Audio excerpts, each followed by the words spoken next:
You know that feeling where you wake up, you go through the motions, and at the end of the day, you look back and think, what did I actually do today? And then that day turns into a week, and that week turns into a month. And before you know it, you've been stuck in the same spot for a year or maybe longer. I've been there, and I'm gonna give you 5 things that pulled me out of it. Not theory or motivational fluff, but 5 things you can actually do starting today. Number 1, and this is the one no one wants to hear. You need to get honest about what you're tolerating. See, most people aren't stuck because life is hard. They're stuck because they've gotten comfortable with a version of life that's below what they actually want. You're tolerating the job that drains you. You're tolerating relationships that don't push you forward. You're tolerating your own excuses. And here's the thing. The longer you tolerate something, the more normal it feels. That's the trap. You stop seeing it as a problem because it just becomes your life. So step 1 is brutal honesty. Sit down, write out everything in your life that you've been putting up with and look at it. That list is your roadmap. That's where the work starts. Number 2, shrink the target. When you're stuck, everything feels overwhelming. You look at where you are versus where you want to be, and the gap feels impossible. So what do? Nothing, you freeze. Now here's what I tell my coaching clients.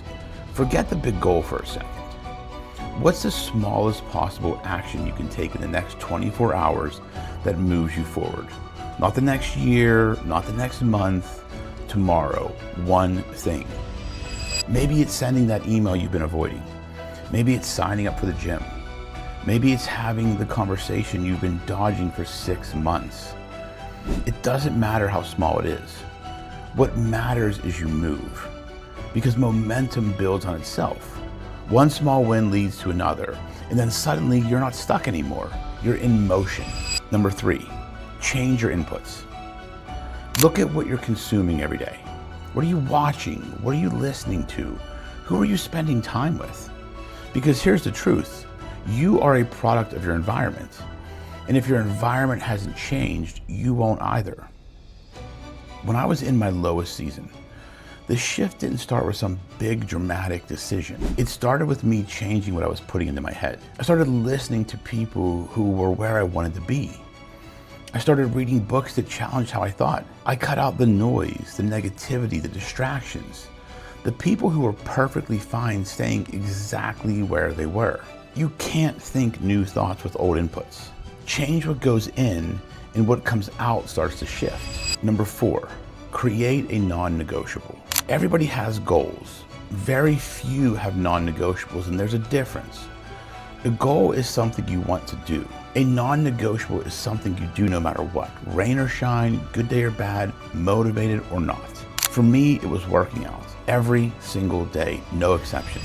Not because fitness was the main goal, but because keeping that one commitment to myself built discipline that bled into everything else. Business, relationships, how I showed up. Pick one thing, one daily commitment that you refuse to break. It doesn't have to be the gym. Maybe it's waking up at 5 in the morning. Maybe it's 30 minutes of focused work on your side business before you clock in at your job. Maybe it's journaling.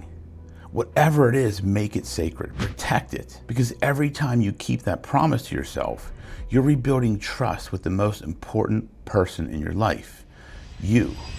Now, number 5, get around people who are moving. This one changed everything for me.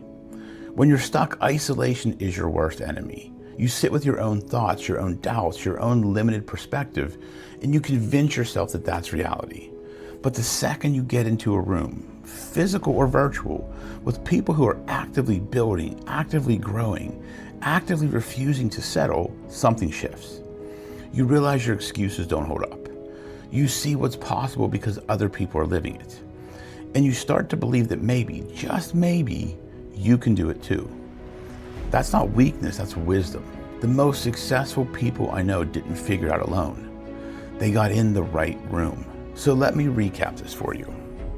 Number 1, get honest about what you're tolerating. Number 2, shrink the target and just move. 3, change your inputs. Number 4, create a non-negotiable. And 5, get around people who are in motion. Here's what I want you to do right now. Pick one of those 5, just one, and commit to acting on it before you go to bed tonight. Not tomorrow, tonight. Because the difference between people who stay stuck and people who break free, it's not talent, it's not luck. It's the decision to do something about it and then actually doing it. If this hit home for you, do me a favor, like this video, drop a comment telling me which one of the 5 you're starting with, and subscribe if you haven't done so already. I put out content like this every week because I genuinely believe you have more in you than you're currently showing. And look, if you want to take this further, come join us inside the Frame Breakers Inner Circle. It's a community full of people doing exactly what I just described, getting unstuck, building something real, and holding each other accountable. The link is in the description. And if you're at a point where you need someone in your corner helping you map this out, personally, book a call with me. Let's talk. The link's down below as well. And I will see you on the next video.